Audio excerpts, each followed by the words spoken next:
Force and pressure. In this video, we'll be mainly talking about non-contact forces. Non-contact forces, as the name indicates, these forces come into existence when the two objects are actually not even touching each other. Even then, this force can be experienced. The first type of non-contact force is the gravitational force. And in gravitational force, we'll be studying about universal law of gravitation, that all the objects in this universe attract each other. Second is electrostatic force. It was experienced that when few objects are rubbed with each other, they acquire a charge. When they acquire a charge, they acquire positive or negative charge. And we'll be studying that when the charges are opposite, they always attract each other, and when the charges are same, they repel each other. So we always say like charges repel each other and unlike charges always attract each other. And the third non-contact force is the magnetic force, and we sometime or the other we have always seen that magnet attracting the iron pieces. So we'll be studying these three forces today. First non-contact force is the gravitational force. Gravitational force, the attractive force of the earth which acts upon all the objects, is called as force of gravity or gravitational force. You may have studied about the story that one day when Sir Isaac Newton was sitting under an apple tree, suddenly an apple fell on his head, and he started wondering why the apple came down. What is responsible for bringing the apple down towards the earth? And he thought and worked on it, and finally he gave the law which is called as universal law of gravitation. And universal law of gravitation means that all the objects in this universe attract each other, and the force of attraction between the objects is directly proportional to the mass of the two objects and is inversely proportional to the square of the distance between them. यानी कि objects जितनी बड़ी होंगी size में, जितनी उनका मास ज़्यादा होगा, they will have a strong force of attraction between them. And if the objects are weak, means if they are smaller, they will have a weak force of attraction between them. So when we observe that the objects like apple falls down or the other fruits fall down once they have been ripe, the reason is that the size of the apple is smaller as compared to the size of the earth. So earth will pull these objects towards itself, and there will be a force of attraction which apple is also going to show towards the earth, but that is negligible and we are unable to see that force. So ultimately all the objects attract each other, but bigger is the object, more attraction it will show. And this is because of this gravitational force that the universal objects revolve around each other. Sun is bigger than us, and that's why earth is revolving around the sun. Moon is smaller than us, so earth has a stronger force of attraction, and due to that moon is revolving around the earth. So the entire universe has this law, and this is this law which is keeping everything in balance. Gravitational force pulls everything downwards. So in the picture also you can see, if you drop anything, let it be a paper or anything else, it falls down. and this is because of the gravitational pull of the earth. In the sports also, when a sportsman jumps, after some time the sportsman also falls down. Reason, because gravitation force is dominating, as earth is a huge object and has a very strong force of attraction. Gravity is the property exhibited by every object present in the universe and not only on the earth. Hence, all the planets, the moons, and even the sun have a gravitational force of their own. So, every object in this universe is having a force of gravitation. Jupiter is the biggest planet, so it has the highest gravitational pull. So ultimately you need to understand that more is the mass, more is the gravitational pull. So in the picture you can see that a ball is dropped by a boy and the ball is going towards the earth. Why it's going towards the earth? Because of gravitational force.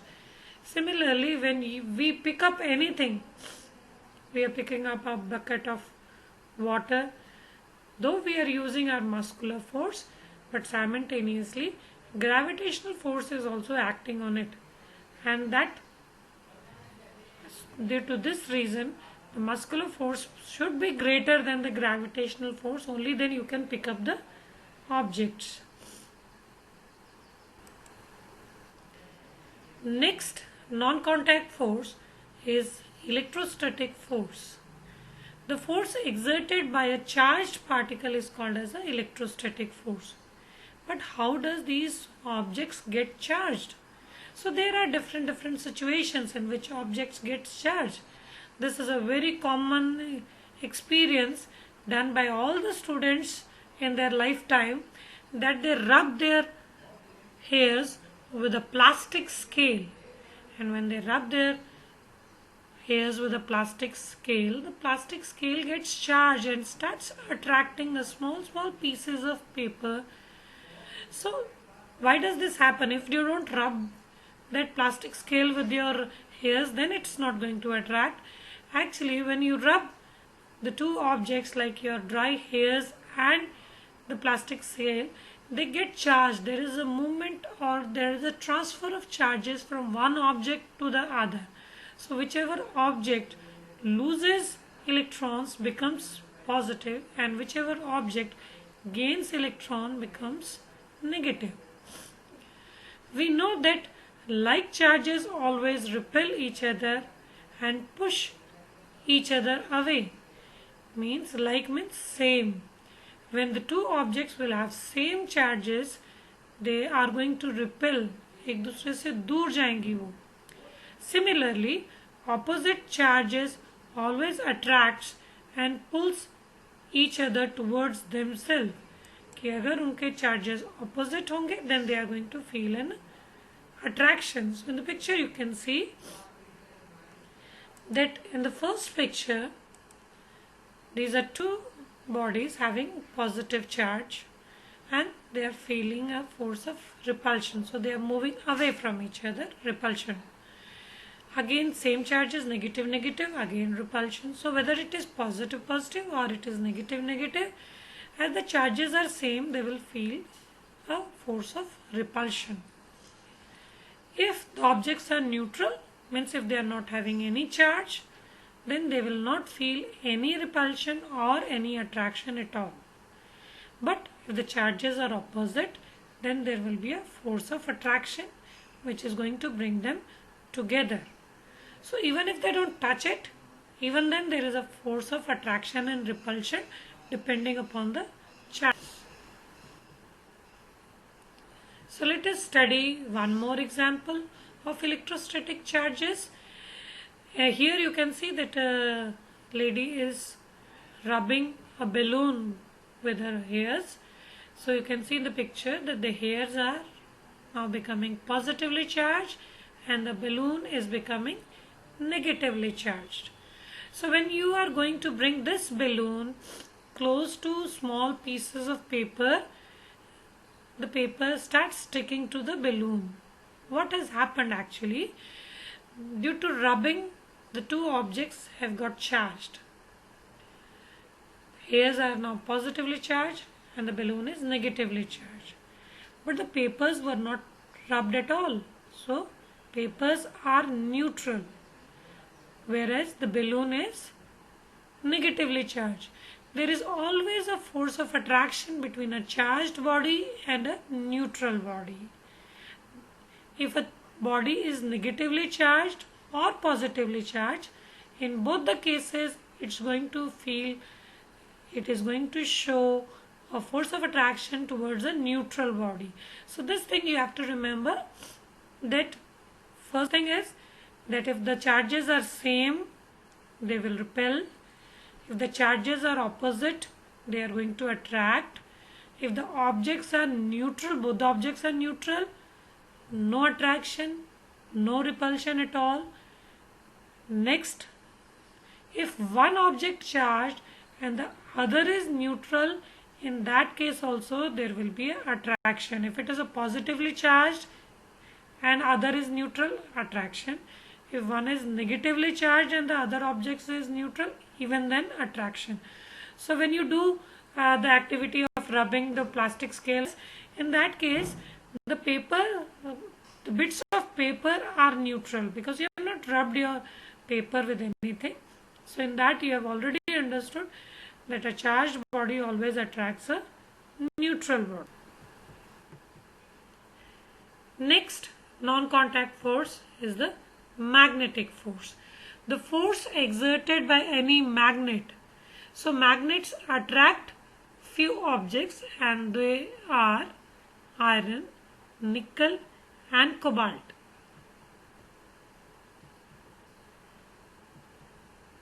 We know that like magnetic poles always repel each other. That is why they push each other. So just like electrostatic force, in magnet also they have two poles. So one is north pole and the other is south pole. It is never possible that a magnet will have only one pole. Magnet always have two poles. So one is north and the other is south pole. So if you bring north and north close to each other, means same poles, they will feel a force of repulsion. If you bring south and south close to each other, they will again feel the force of repulsion. But if you bring north and south close to each other, then there will be a force of attraction. So opposite magnetic poles always attract each other. That is, they pull each other towards themselves. So opposite poles are always going to attract each other towards them.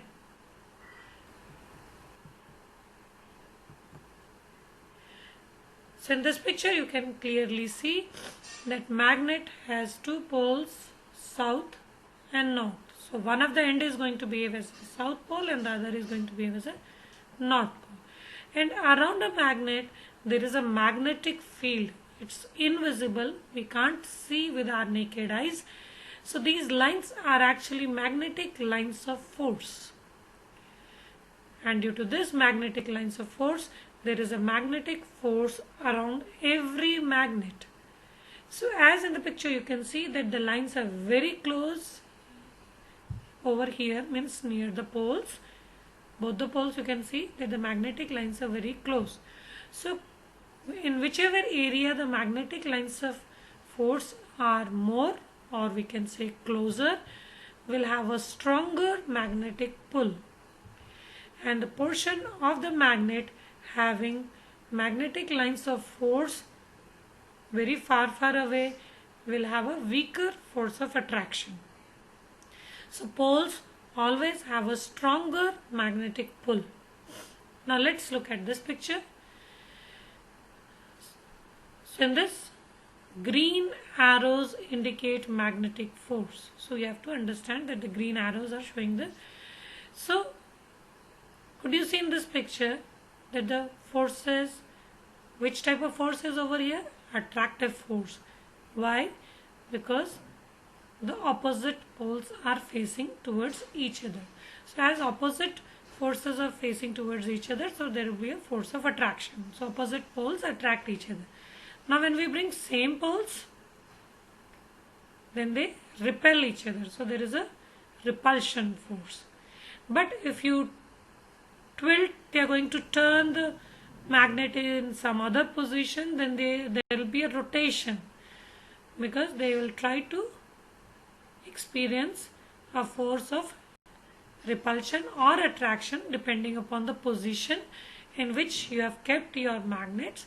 So they are trying to rotate themselves, and magnets are going to try to bring them in such a situation that they start attracting each other.